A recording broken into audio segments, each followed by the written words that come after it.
अन्याय के इस युग में अपनी जुबान खोलेगा कौन? क्रांतिकारी भी यदि चुप रहे तो अन्याय के खिलाफ बोलेगा कौन?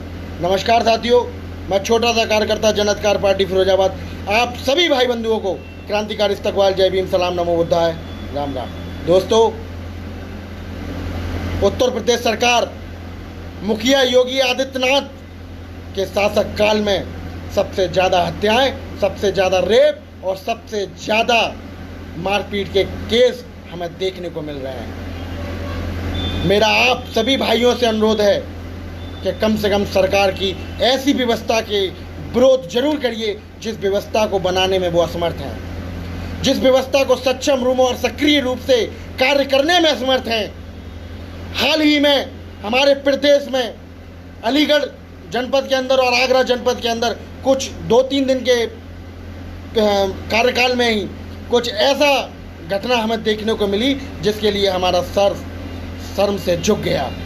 और हम चाहेंगे कि इस उत्तर प्रदेश के सेकंड मुखिया, द्वितीय मुखिया आदरणीय केशव प्रसाद मौर्य जी को भी शर्म आनी चाहिए, जो आपके समाज के ऊपर, आपकी समाज की बहन बेटियों के साथ बलात्कार हो रहे हैं, छेड़खानी हो रही है, मारपीट हो रही है। आप कुछ नहीं कर पा रहे, आप अपने समाज की रक्षा तक नहीं कर पा रहे। वो समाज जिससे आप डिप्टी सीएम बने, वो समाज जिसके जरिए आज आपका मान सम्मान है, उस समाज की रक्षा करने में आप असमर्थ हैं। आपको शर्म आनी चाहिए। आपको तो ऐसी सरकार का विरोध कर देना चाहिए जिस सरकार में आपके समाज का सम्मान ना हो, जिस सरकार में आपके समाज का हित हो रहा हो, उसके हक अधिकारों के साथ खेल हो रहा हो।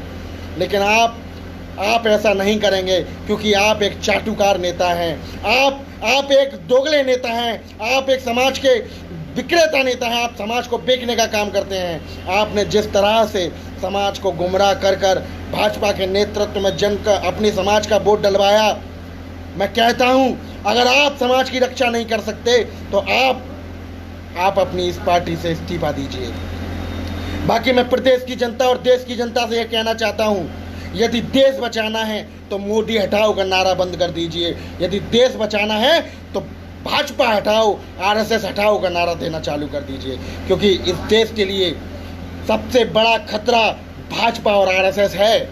क्योंकि भाजपा से ही मोदी है, मोदी से भाजपा नहीं, ये बात जानने की ज़रूरत है। अगर मोदी को हटा दोगे तो ये भाजपा, ये मनवास सरकार, ये दूसरे किसी नेता को बिठा देगी और वो नेता भी इसी तरह से चुप रहेगा जिस तरह से आज मोदी चुप है। तो मोदी इस देश का गद्दार है कि नहीं, मैं नहीं कह सकता, क्योंकि वो हमारे सम्मानित पद पर बैठे हुए हैं, संवैधानिक पद पर बैठे हुए हैं। प्रधानमंत्री देश का गलत हो ही नहीं सकता।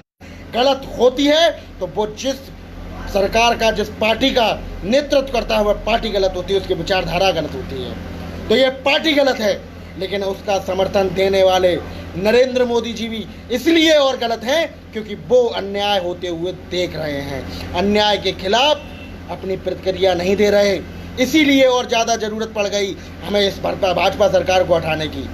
और आपको ये समझना होगा, मैं आप सभी भाइयों से ऐसा आग्रह करता हूँ कि आप सभी लोग इस अन्याय के खिलाफ आवाज़ उठाइए, क्योंकि आवाज़ ना उठाकर हम और आप भी अत्याचार और दुष्कर्म को बढ़ावा दे रहे हैं। कल रात्रि को मुझे एक फ़ोन आता है अलीगढ़ जनपद से एक फ़ोन आता है कि भैया मुझे जान से मारने की धमकी दी जा रही है। मैंने पूछा कारण क्या रहा, तो मुझे बताया कि भैया मैंने तो सिर्फ अन्याय के होते हुए देखकर एक थाना में एफआईआर देने का काम किया और एफआईआर दी, तहरीर दी, एफआईआर तो दर्ज तक नहीं की गई। लेकिन भला उस क्षेत्रीय चौकी इंचार्ज का जो एफआईआर ना होने के बावजूद भी उस बच्चे की मदद करने के लिए तैयार है। मैं उस बच्चे के साथ संपूर्ण रूप से खड़ा हूँ। आज वह बच्चा थाना में एफआईआर दर्ज कराने के लिए गया है। एसएसपी महोदय से मिला तो उसको फोन पे मारने की धमकियाँ आती हैं। आगरा के अंदर 2 दिन पहले हमारी बेटी के साथ छेड़खानी की जाती, 15 दिन पहले बिटिया के साथ छेड़खानी की जाती है, उसके साथ बदतमीजी की जाती है। और वही परिवार जब उसका विरोध करता है तो उसके साथ मारपीट भी की जाती है। और मारपीट करने के बाद जब वह परिवार मारपीट खाने के बाद जब परिवार थाने में जाता है और एफआईआर दर्ज करता है जब तहरीर देता है तो तहरीर तो उसकी ले ली जाती है, लेकिन उस तहरीर पर कोई कार्रवाई नहीं होती, क्योंकि मारपीट करने वाले जो तहरीर जिस थाने में दी गई, जो इंचार्ज था, वो उसकी जाति के थे, उसके समुदाय के थे। वो उस मनवाद व्यवस्था के लोग थे जो यह चाहते हैं कि हम पिछड़े लोगों को और दलितों को वो दबा कर रखें, अपना गुलाम बना कर रखें। लेकिन मैं कह देना चाहता हूँ अपने विरोधियों से, वो यह बात जान लें, आप सर्वश्रेष्ठ हो सकते हो, आप सर्वश्रेष्ठ रहे होंगे, लेकिन हम सर्वश्रेष्ठ अब हैं और आगामी समय में आपको आपका जवाब देने के लिए तैयार हैं, क्योंकि अब यह देश गुलामी नहीं चाहता, इस मनु व्यवस्था का तो कतई गुलाम नहीं बनना चाहता, जिस मनु व्यवस्था के अनुरूप इस लोकतांत्रिक देश में सबको समान अधिकार ना मिलते हों। तो समान अधिकार, समान मान सम्मान के लिए, सबके हाथ अधिकारों के मान के लिए आपके बीच में जन अधिकार पार्टी माननीय बाबू सिंह कुशवाहा आपके लिए आए हैं। मैं आप लोगों से यही निवेदन करूंगा कि आप सभी लोग अपने हक अधिकार की ताकत जन अधिकार पार्टी को मजबूत करें और उसके साथ जुड़ें। और अपने क्षेत्र में कई एक भाइयों के ये संदेश रहते हैं कि भैया हमारे क्षेत्र में आपकी पार्टी का कारवा नहीं है, तो मैं आपको बताना चाहता हूँ, पूरे भारत वर्ष में ऐसा कोई जनपद नहीं जहाँ आपका कार्यकर्ता आपकी पार्टी का नेतृत्व ना हो, मगर आपको जानना पड़ेगा, आपको पहचानना पड़ेगा। और आप अगर असमर्थ हैं जानने पहचानने में, तो मेरा नंबर आप गूगल सर्च कर सकते हैं, मुझे गूगल सर्च कर सकते हैं, मुझसे डायरेक्ट चैट कर मेरे से नंबर ले सकते हैं।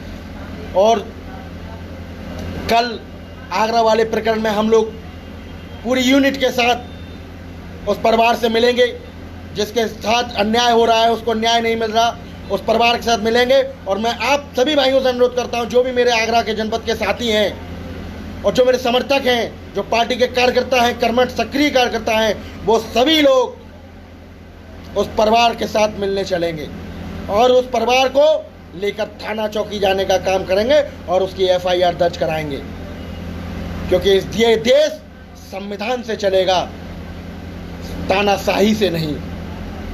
तो आप सभी भाइयों से मेरा अनुरोध है कि आप सभी लोग कल 10 बजे रामबाग चौराहे पर, या रामबाग चौराहे से पहले, जो फिरोजाबाद से रास्ता हमारी आगरा के लिए जाती है, तो रामबाग चौराहे से पहले ही आप लोग पार्टी का प्रतिचिन्ह, वो जो मैरून कलर का जो हमारा गमछा है और टोपी लगाकर आप लोग हमें स्थित मिलेंगे, और जिसको ध्यान में रखते हुए हम लोग आपके साथ मिलेंगे और वहीं से हम सब लोग एकत्रित होकर उस परिवार के साथ मिलने जाएंगे।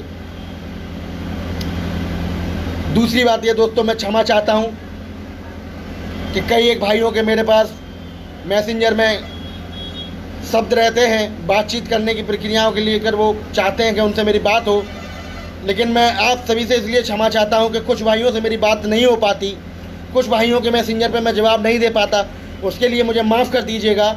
लेकिन ऐसा नहीं है कि मैं जवाब नहीं देता, मुझसे जुड़ने वाले लगभग 90% मैसेंजरों के जवाब प्रतिदिन मैं देता हूं। 10% शेष जो रह जाते हैं उनसे मैं क्षमा मांगता हूं, मुझे माफ़ कर दीजिएगा। लेकिन उनसे भी मैं प्रयास करता हूं कि अगले दिन संपर्क किया जाए, और मैं करता हूं। तो मेरी बात को और अपने छोटे भाई को माफ़ कर देना, जो मैं आपको तत्काल जवाब नहीं दे पाता, क्योंकि कई एक व्यस्तताएं रहती हैं और उन व्यस्तताओं के चलते मैं आप लोगों से तत्काल प्रभाव से बात नहीं कर सकता, नहीं मैं आपके मैसेंजर को देख पाता हूं, ना आपके कोई चैट में देख पाता हूं। अगर जब भी देखता हूं तो उसका जवाब जरूर देता हूं, तो उसके लिए मैं माफ़ी चाहता हूं फिर से आपसे। और आप लोग सहयोग करिए, जन जन के अधिकार की ताकत को मजबूत करिए, क्योंकि ज़रूरत इस समय द्वितीय युद्ध लड़ने की है। प्रथम युद्ध 1947 में हमारे उन वीर शहीद क्रांतिकारियों ने लड़ा था, जहां उन्होंने अंग्रेज शाही सरकार से आज़ादी दिलाई।